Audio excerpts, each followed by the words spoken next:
FOMO. My name is Patrick J. McGinnis, and I'm a FOMO Sapiens. And since you're here, I'm going to bet that you are too.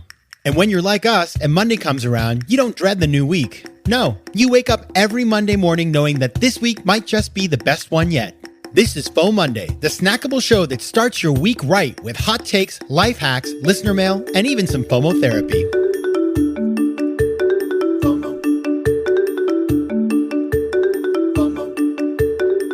Hey everybody, welcome to another episode of FOMOndays, the companion show to FOMO Sapiens. We will of course be back on Thursday with another exciting guest. This week it is Jerry Colonna, who is a really big figure in the world of coaching. He is the founder of a company called Reboot. He has a podcast called Reboot, total rockstar. So that'll be a fascinating conversation. But I put on my coach's hat this week and do a little FOMO therapy with last week's guest, Melinda Ahrens. Now, you remember that Melinda is this very accomplished media storyteller, narrative shaper, worked for Facebook, Hillary for America, the Jan 6 committee hearings, all these different places. So she gets things done. It's not that she's paralyzed, but she does a lot of things. And she confessed to me in our conversation, which we had at my apartment. It was more of a low-key one because we're friends from college. She confessed to me that she thinks a lot about FOMO. So we got into FOMO, a little FOMO therapy, and we talked about it in some depth. And so what I wanted to do was just roll that tape because it's a fantastic conversation where we just get into it. So enjoy it. I think it's great that Melinda was so vulnerable with me talking about her FOMO. And hopefully you will hear yourself perhaps in some of this and get some tips on how to deal with your own FOMO. All right, everybody, enjoy the show. FOMO. Okay, so I want to take this as we end towards the topic of FOMO because whenever we chat, you always talk about that you have a very direct relationship with FOMO, and so you are a FOMO Sapiens, and you've been very successful, and so FOMO Sapiens, what are they? They're people who don't do the treadmill. We do our own path, but sometimes it can be a little much, at least in my life. Yep. Talk about that. Talk about FOMO and you. I suffer from intense FOMO. It is a major theme in my life. When I got our mutual friend, Mia, who when I got my dog, recommended that Edgar. I name Her dog is Edgar. My dog is named Edgar, and she recommended I name him FOMO. I would have charged you. Yeah, I am a FOMO. I'm very familiar with it. Where do I start? I guess I think it's had both a positive and negative effect on my life. I still struggle. I really do struggle with it. I really do, talk about it in therapy and try to be more present because I don't want to constantly feel like, oh, but if I do this thing, I don't get to do that thing. I think the positive aspect of it is definitely led me to say yes to so many things that if I didn't suffer from FOMO, I probably wouldn't have. And I've, have no regrets about a lot of those things. It actually just came up. I was just thinking about this on the way here. I was invited to a conference in March in Abu Dhabi, and at first I said no, and then I got FOMO. I just got FOMO. Friends were telling me they were going. I was getting sort of peer pressured from other people going, and at first it just felt very exhausting and overwhelming. And then I sort of looked at it and I got excited about it, and I added on a personal trip and stopped in Europe on the way home. And, look, at the end of the day, I can't tell a lie. Like the day before the flight, I was like, what am I doing? I'm so stressed. I'm exhausted.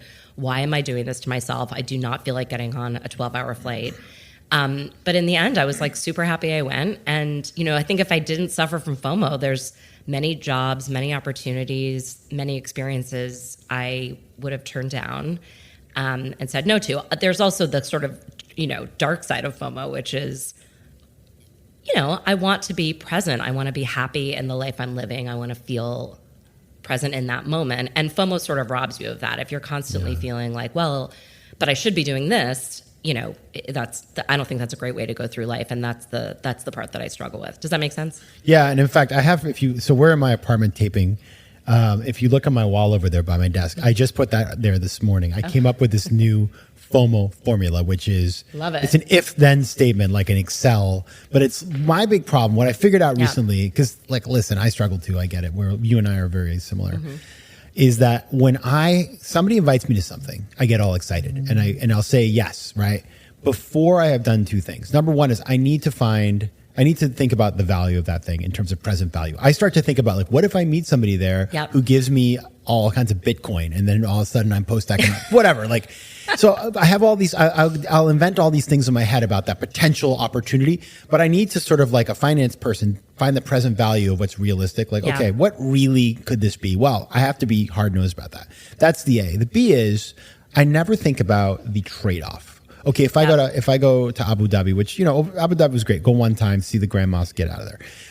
No offense, Abu Dhabi, but it's just it's fine. They're going to be mad at you. They're going to call you. They have very good food, but anyway, if you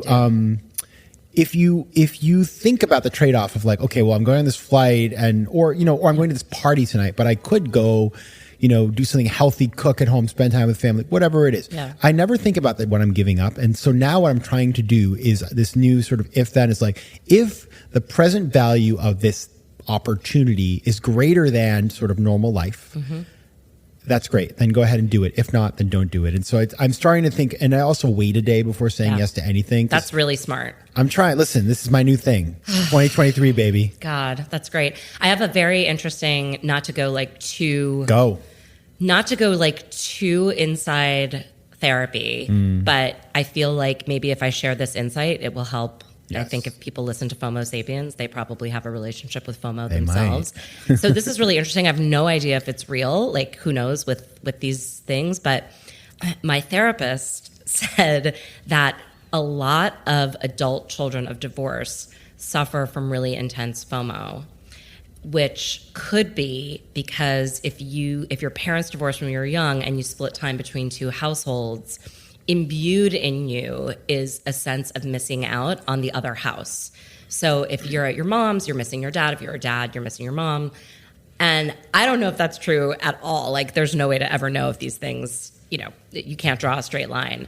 But that totally resonated with me, where I am like, I don't know. Like, maybe if I had, parents in the same household and I had I did have a very stable childhood, even with divorced parents. So, like, it's nothing against them. My parents are married, and I still have tons of FOMO. But so that's I get the thing. your is point. Like, maybe it would have made zero difference. But I thought that was such an interesting theory.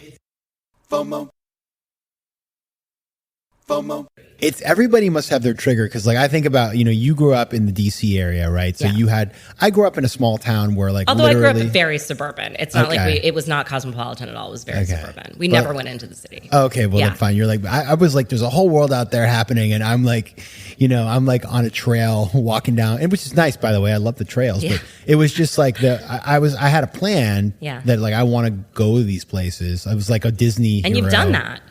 Yeah, but I still have the FOMO. And so I think part of it is that people like us, when we are asked to do things, we're given opportunities, I think A is we tend to get excited. Yes. And therefore we attribute value to things that maybe don't deserve that much value.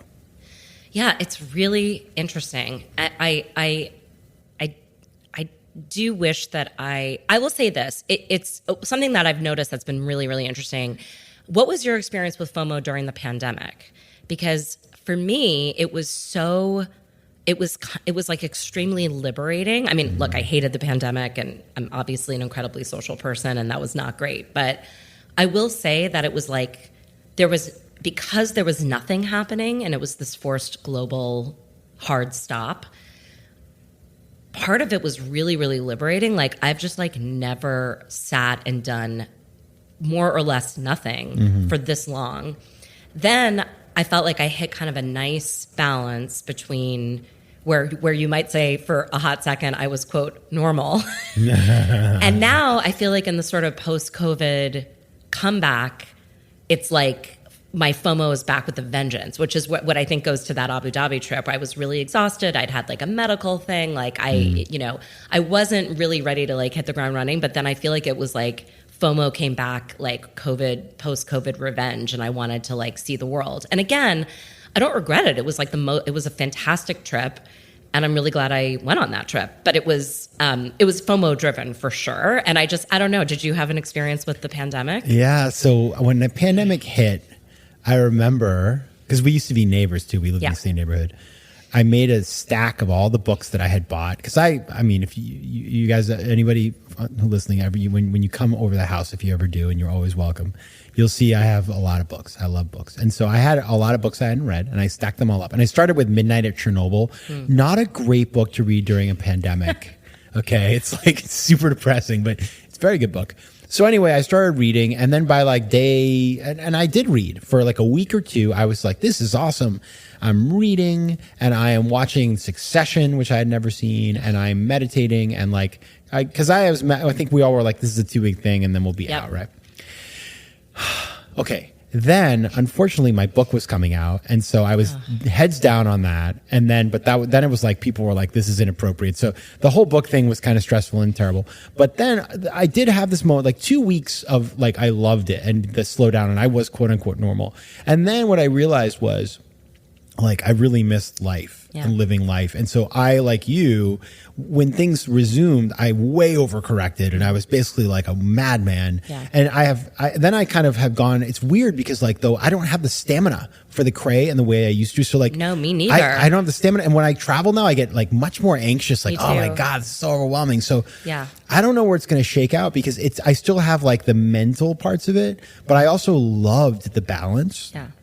And I felt great. So I think it's that combo of, hey, for me, it's all about that formula and like just being better about not assuming every random thing is going to generate some golden ticket. Yeah. I think what's so tricky about it is that, oftentimes you're absolutely right, but oftentimes those things do generate. And, I have many moments when I think, well, what if I hadn't gone to that party? I wouldn't have met this person. What if I hadn't gone to that dinner? I wouldn't have met, And I look, that's part of the joy of living in New York, but it's also very tempting. New York is, I don't know about you, but I've lived in New York since college with stints though in DC and LA for several years at a time. And I always end up coming back to New York, and it's all about the people. It's not that DC and LA doesn't have incredible, brilliant, wonderfully talented people. It absolutely does. And I have dear, dear friends in both, but I just don't think you on a regular,